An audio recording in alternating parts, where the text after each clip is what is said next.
Barcelona has been knocked out by the UEFA Champions League by Paris Saint-Germain.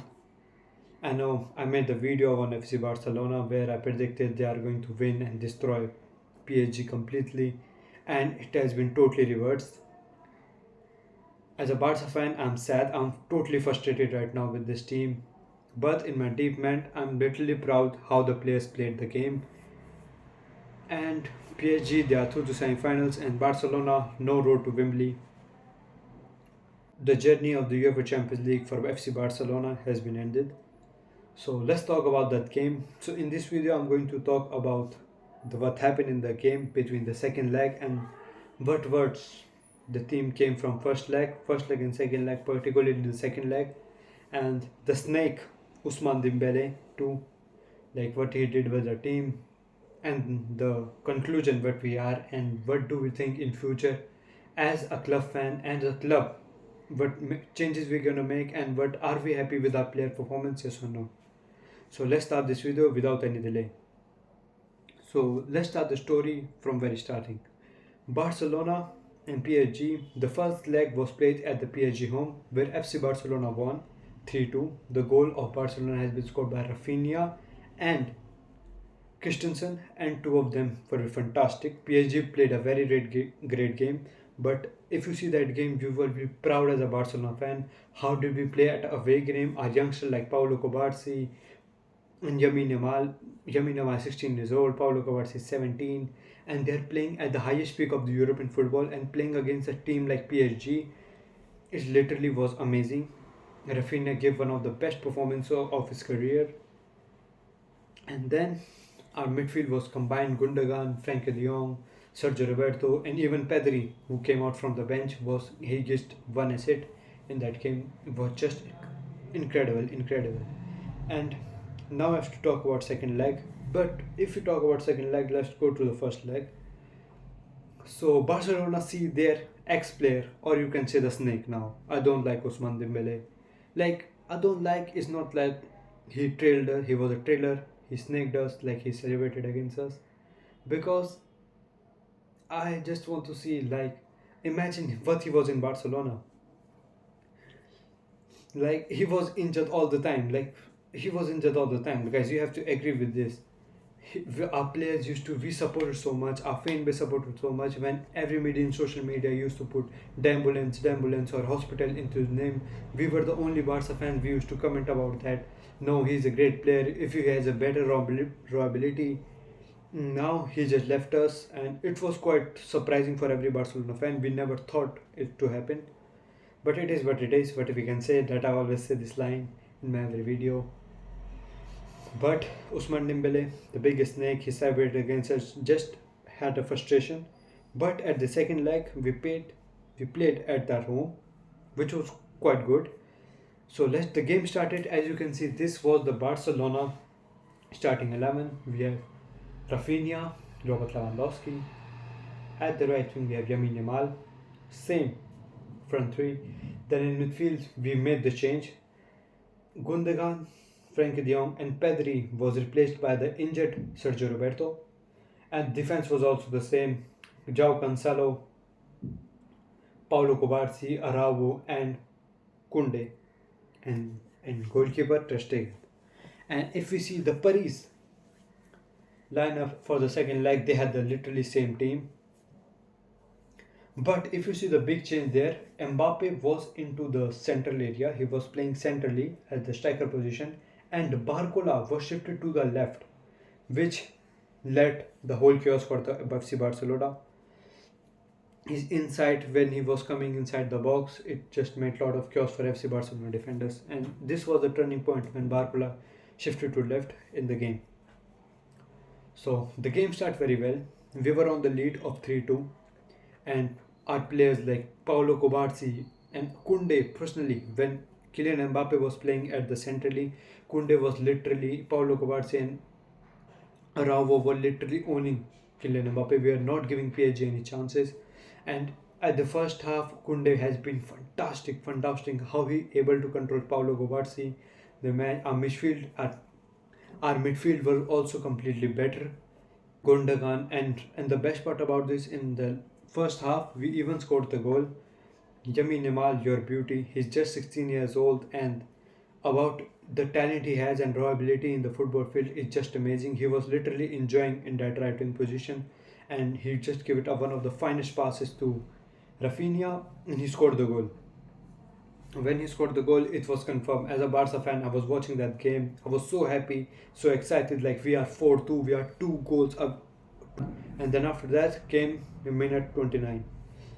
Kunde just given a very brutal foul, a physical foul to Barcola. I don't know why Kunde did that. What was going inside his head?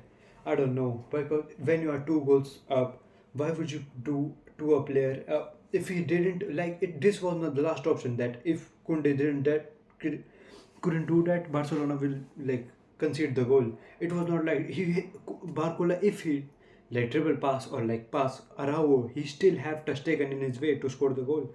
But Kunde did. He just received a red card because he was outside the box. If he was inside the box, it will be a yellow card and a penalty. But if he given the penalty, it will doesn't matter because after a few minutes later, PSG just scored the goal. Kunde was Araujo was sent off, and it was so sad as a Barca fan because are the best if because Ronaldo Araujo is our best defender in this Barcelona team. You have to agree it. As a Barcelona fan, I have to see that refereeing man. Fuck you, buddy.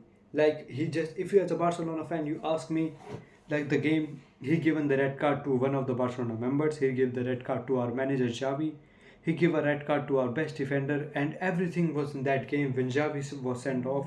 Everything was going fuming right now. Everything was against us. Like, even Rafinha was on the yellow card. Fermin Lopez are substitutes. Cancelo, oh my god. Jao Cancelo, bloody hell, man. Jao Cancelo can't defend, guys. He literally can't defend. In the middle of the field, I don't know what was going inside his head. Bro was literally doing skill moves. In skill moves at the left back position. When your team is one man down, and you see the PSG were totally backing up. They were dominating on that game, and that guy fucking he was doing skill moves. Can you imagine from that that kind of play for such a senior level of player? As you know, Cancelo has played in a big clubs like Bayern, Manchester City, Juventus, and I don't know what was going on in his head. What was his mentality? How did he give away that penalty? Like Usman Dembele was playing at the right wing, and why he needs to do a foul, bro? Why he give a tackle to Usman Dembele at the corner of the box?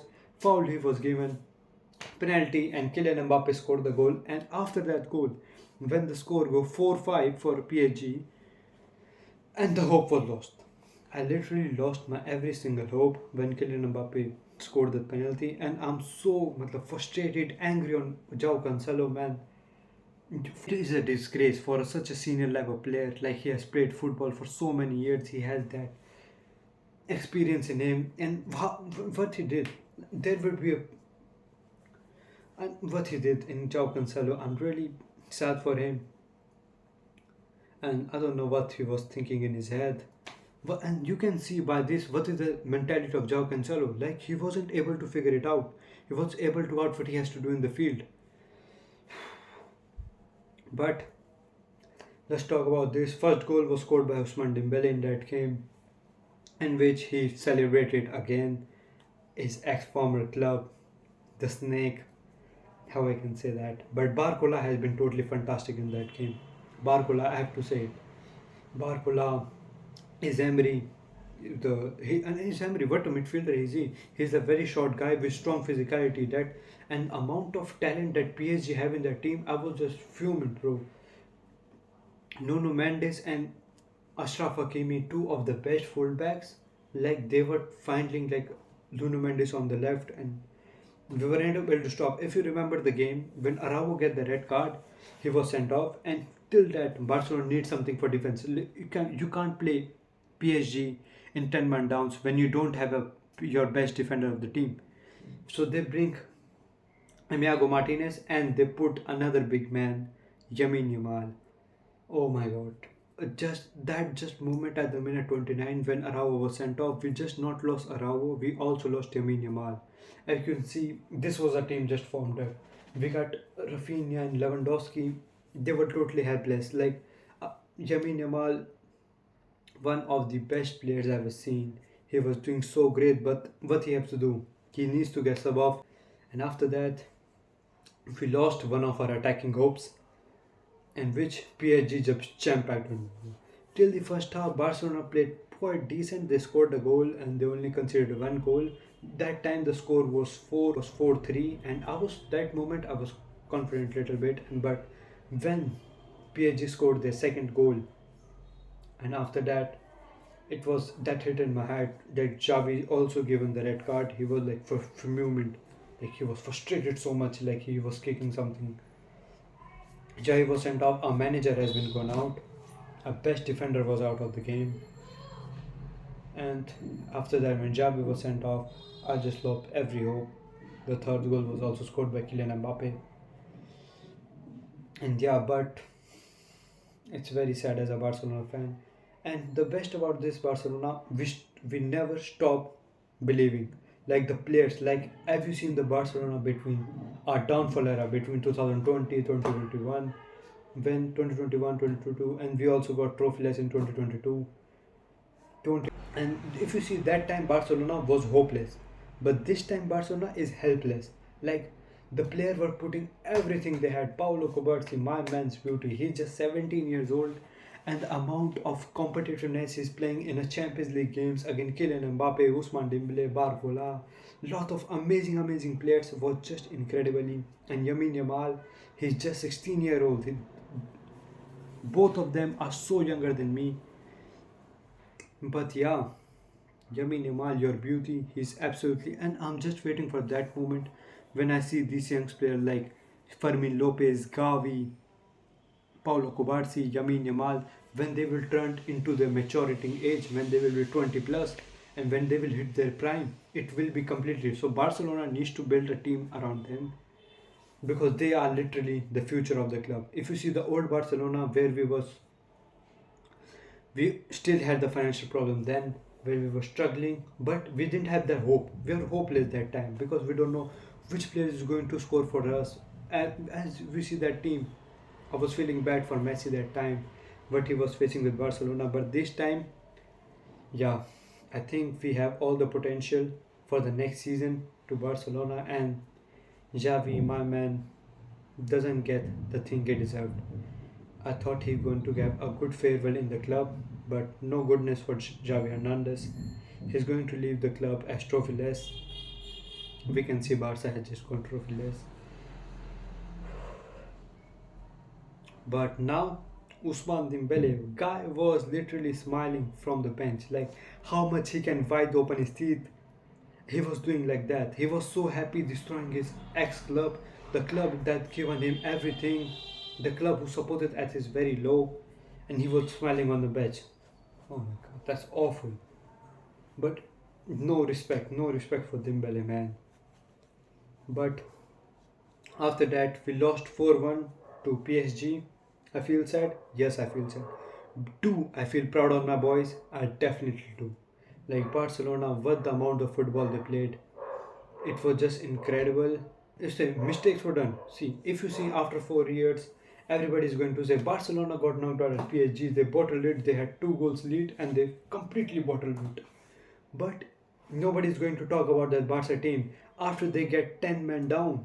Like nobody is going to talk about Araujo red card. After getting 10 men down, they completely changed their whole game. The players were making their chances as much as you can do. And guys, you have to believe me or not, you can't face a team like Paris Saint-Germain to 10 men down, bro. We were like singly handedly. After the second half begins. It was completely one-sided game for Paris Saint-Germain. Yeah. And Luis Enriquez, our ex-Barcelona manager, man, your beauty. He did the remontada to a club that he did remontada. Like in 2017, he did the comeback of like 6-1 to Barcelona at the home, and this time he did with PSG at the remontada. That was crazy. Luis Enriquez, my man, your beauty, one of the finest managers to ever grace football as a player and also as a manager. But Xavi, I feel sad about him. And he also said, well, Barcelona players, if you see that game, and the best part about this, we didn't lose the hope. We make the attacking changes. As you see, João Cancelo was pretty bad, but João Felix at the other Portuguese, João Felix Ferran Torres, they all came to like substitutes, and Fermin Lopez also came, and they were giving that their best. They were creating chances. If you can see that chances were created, one chance that given to Rafinha, Lewandowski, and Gundogan. Gundogan has been fantastic that game. He literally tweeted after that, it was a frustrating night. For me, for every Barcelona fan, it will be frustrated. We are all sad. Our team has been just got knocked out, and we have another reason to cry. But we will not cry because all our tears has been used up in the past years. But it's taken this team as maturity. Let's talk in maturity. Like PSG, I know that they are not going to win Champions League, and if they, I don't give a fuck. I certainly don't give a fuck about PSG, and yeah, that's it. That's it is for this video. I just want here to what happened at game of FC Barcelona. Yeah, thanks for watching. Bye bye.